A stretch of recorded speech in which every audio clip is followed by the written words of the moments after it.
Rural Heritage on RFD TV is brought to you by Rural Heritage Magazine, a bi-monthly magazine featuring articles about farming and logging with draft animal power, small-scale diversified family farming and homesteading, and other aspects of our rich rural heritage. Rural Heritage Magazine, borrowing from yesterday to do the work of today. For subscription information, please call 319-362-3027 or order online at www.ruralheritage.com.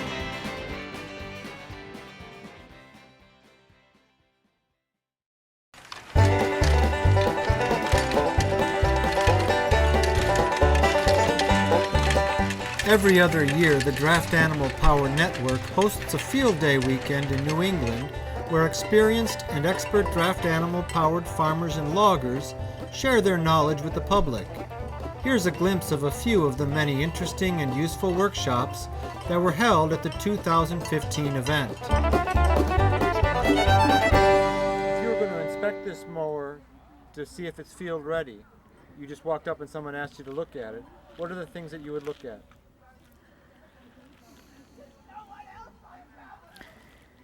The condition of the knife, is it sharp? And this is,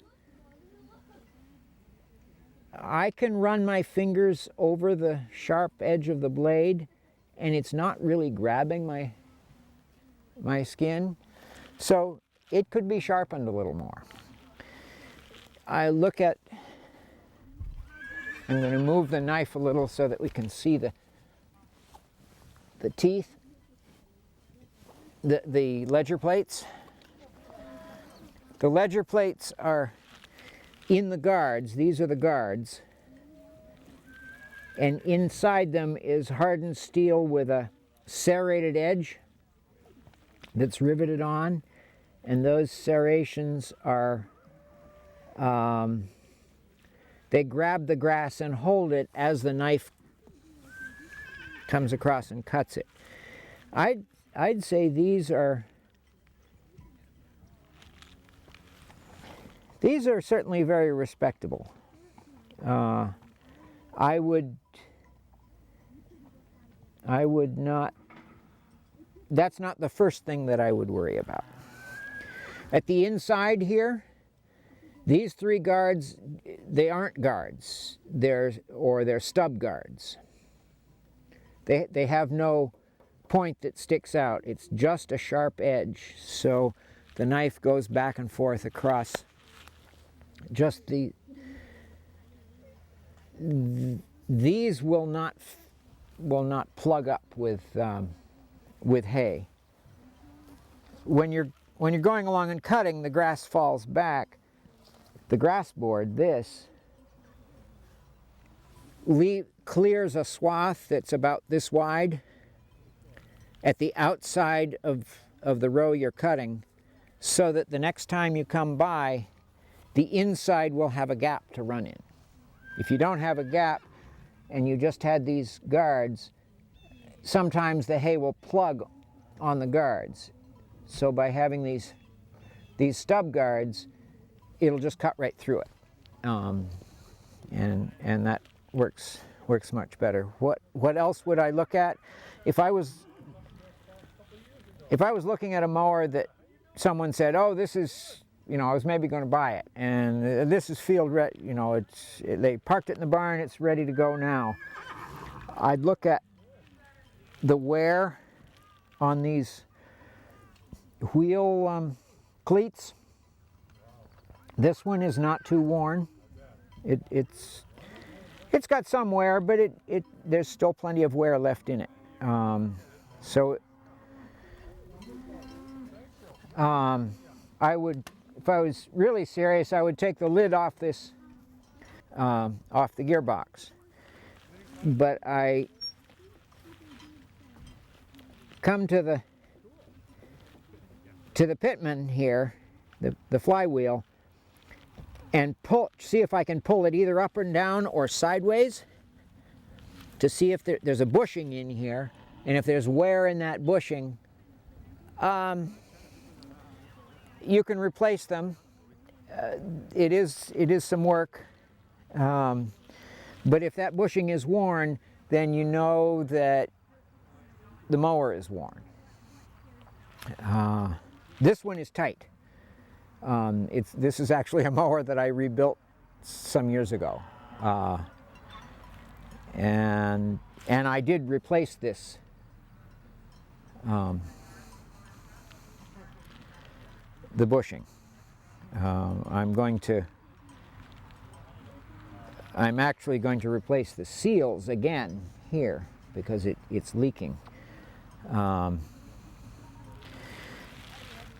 Another place to check on older mowers, this one has bearings in here.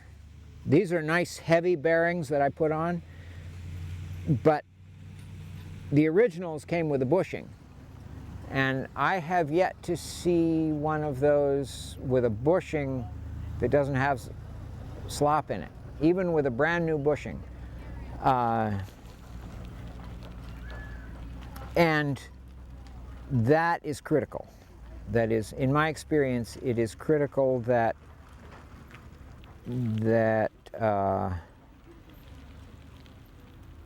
if there is any slop in there, what it means is that every time the knife goes back and forth, it gets to the end of the throw and the knife sits still for just a fraction of a second before going back the other way. And that sitting still and not being a continuous smooth motion back and forth, when you get into tough going and tough heavy hay, that's when it'll stop and it'll plug. Guaranteed. And if you have some wear here and some wear here and a little bit of wear here, you add those together, none of them will be enough to cause you trouble by itself, but together it's not 3 times, it's about 10 times the amount of resistance, and it's frustration. It's just frustration. I spent years and years mowing with a mower that wasn't right because I didn't know. I gradually learned. I had a number of friends who very patiently looked at my mower and said, well, you might want to try this. And I now use a mower, the same mower. I have rebuilt it entirely, and it is a pleasure to use. So,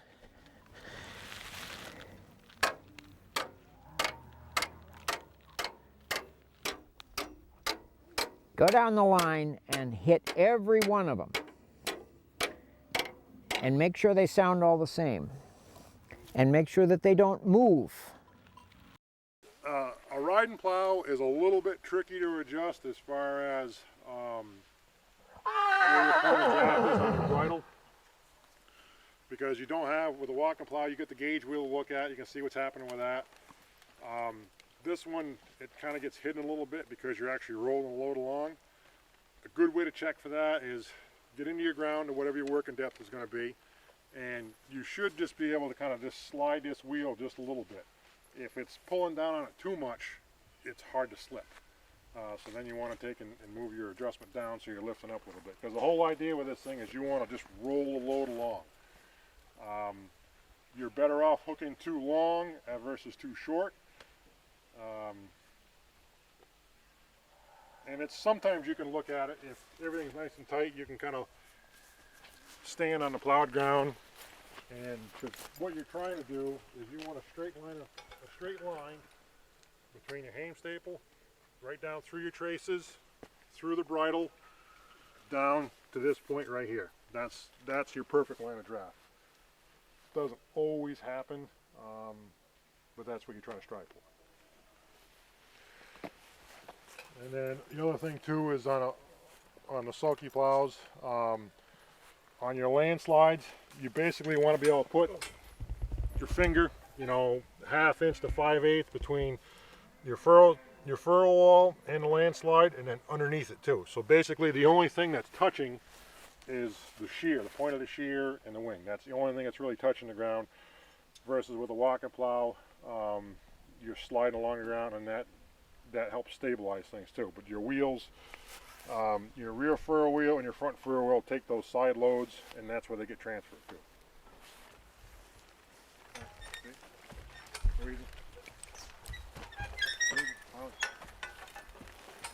Go.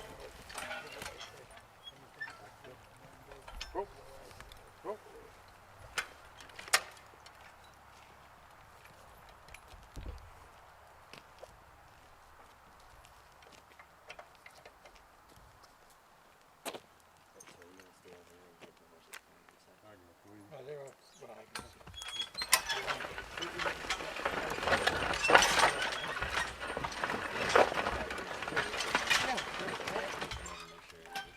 Yeah, sure. Oh, you got one. Yeah, okay. Sure.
So one of the things that you see on all of our farms is like right here, you know, and I was gonna repair it before I came. It looks bad, right? But it's been holding the britching up for weeks, if not a couple months. When you don't have an Amish harness shop nearby, this is what happens. And if you have an Amish harness shop nearby, you just take it off the horse, you go, you get it fixed, and you bring it back. And the reason is because initially this is not a safety factor.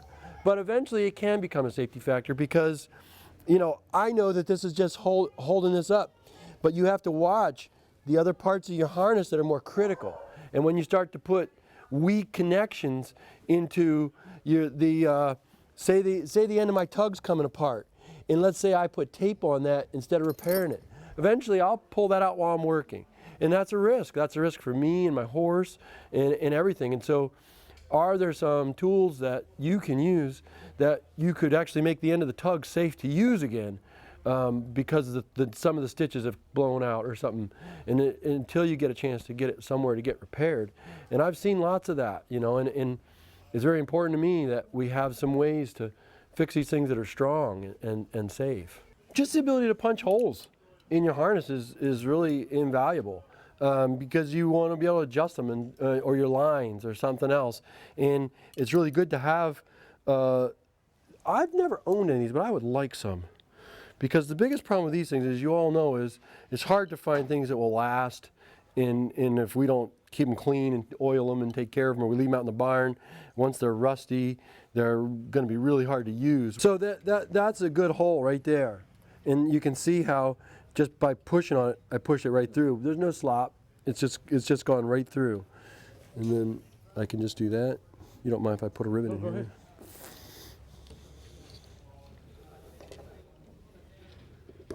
Set that right on there.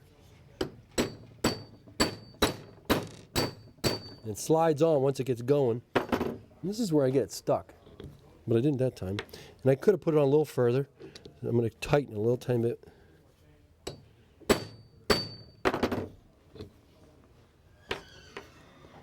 That's a harder material, so it doesn't squish it like it does leather. And that's a real quick way to cut that off.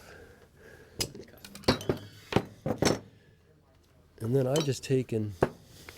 How much do you leave on there? Well, that's actually tall, and it could be shorter. You'd be surprised. If you experiment with it, you'll find there's like a sweet spot. And the shorter, if I want to make this look real pretty and flat, it's going to take me a lot longer now. And if I make it a tiny bit shorter, and I like them to be nice and low. Like I don't want to drag over them, scratch over them, stuff like that. And the way for me to do that is make it nice and low. And so it's going to take me 4 times as long to peen it over just using the hammer. I'm going to get a good grip so I have it nice and flat on the bottom. Pull that. I'm going to try and keep from stabbing myself. And then I'm just going to move my hammer around.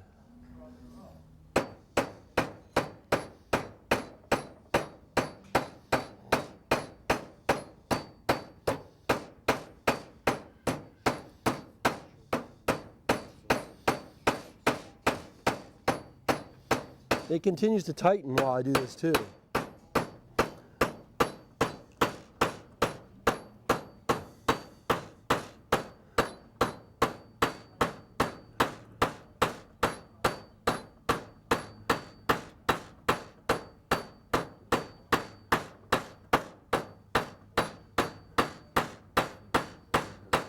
And you can see how I'm making it lower profile and take it to where there's not much to get stuck on.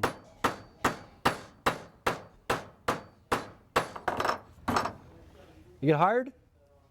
Do you care which side of the wheel is facing the horse when it's on a piece that's facing the horse? Yeah, I mean, so this, taking a look at that, and you know, and that's what I want to put next to the horse. That's a great working cadence right there. You want to have your horses moving comfortably, and they can do that all day long. And that's the working horse is a walking horse right there. Clearly, if you had bigger weight behind them, they wouldn't be able to walk quite so slowly. But methodical pace is what you're looking for. Power walks, right?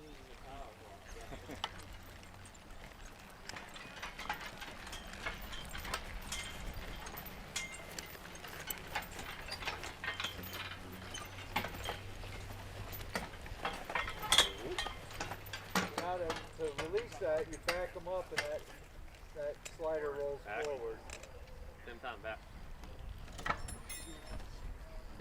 Back.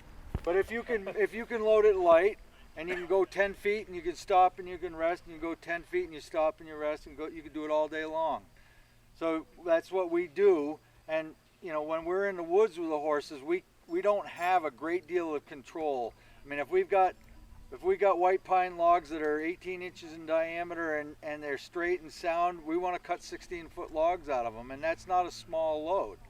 So you have to be able to get your animals to the point where when you have a load like that, you're going to market that. That's the valuable product you're looking for. You need to be able to have the power and the functionality to move that kind of a load. Well, you're not going, no matter how powerful your horses are, you're not going to hook onto that load and go all the way to the landing with it. So you have to not only condition them with their muscles to be able to move the weight, but you have to condition them with communication so that you can manage their exertion while they're doing it.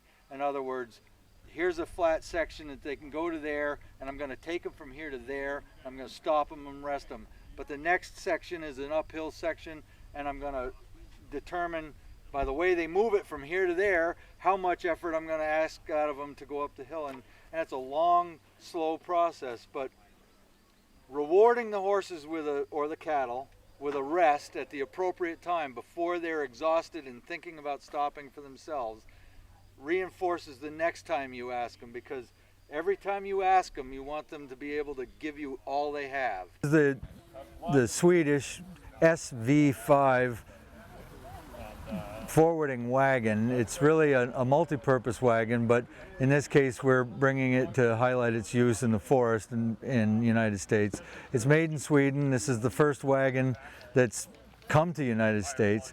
I first became aware of it about 1.5 years ago through international connections with British and other European loggers that use it with single horses a lot to move all kinds of low-grade material out of the European forest. And I like the design of it. It looks like it, anytime you put load on wheels, it really augments the power of the horses in a way that's more efficient than any other way. And so with 8 wheels underneath this wagon, they're all on walking beams so that the wheels are all independently able to manage different changes in terrain. It makes it very easy on the horse. There's no abrupt changes, no opportunity for the wheels to get stuck on obstacles. And what I've seen online with videos with single horses moving very large loads, and it's hard to tell from a video, whether it actually works like that. So having the machine or the piece of equipment here in the United States now is a great opportunity for me. I actually couldn't make any determination about a lot of that stuff until I actually had it in front of me. The workmanship is world class. The components in it are top of the line, and the design and workmanship is extremely highly well thought out. The bogie wheels are probably one of the most striking components for the machine to be able to handle different types of terrain, and so the wheels will walk over any obstacle that they come onto. In a single axle rig, the wheel would just bump up against something 12 inches high, but this can walk right up over it and the wagon remains on the ground. And so having 8 of them like that, it allows the wagon to just hug the terrain. The front axle is the front axle is articulated in both directions. It can turn the front wheels back and forth for steering, but it also, well, it's a little heavy.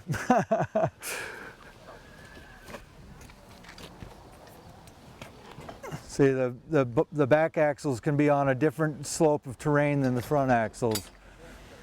And that's really also, it makes it easier for the animal to move the weight over the ground, but it also makes the machine or the piece of equipment last longer by taking away the flexing and the slamming and jamming. So the top of the line components and world-class workmanship on top of the fact that it's low impact on the machine will make the equipment will make it last a long time. You've got logs on and you're driving on the ground, there's a handset brake that can be adjusted for drag so that the wheels continue to roll going downhill so the animal can control the load, but it won't chase the horse down the hill and force it to go. If you were to go uphill, which is another really exciting advantage of having loads on wheels, is that I could actually move large loads of low-grade wood a long way uphill, and on an incline I can get to a place where I want to rest the horse and I just crank the brake in, take the load off the horse, they can rest, take it off and ask the horse to go another good distance, and it takes the tractor right out of the equation. This program is available for purchase. To order your copy, please call 319-362-3027 or visit www.ruralheritage.com. Rural Heritage is a bi-monthly magazine dedicated to draft animal farming and logging, as well as other aspects of our rich rural heritage. It is published by Mishka Press, which also offers a complete line of back-to-the-land books, DVDs, and calendars. Call or write for a catalog or subscription information, or visit our website at www.ruralheritage.com.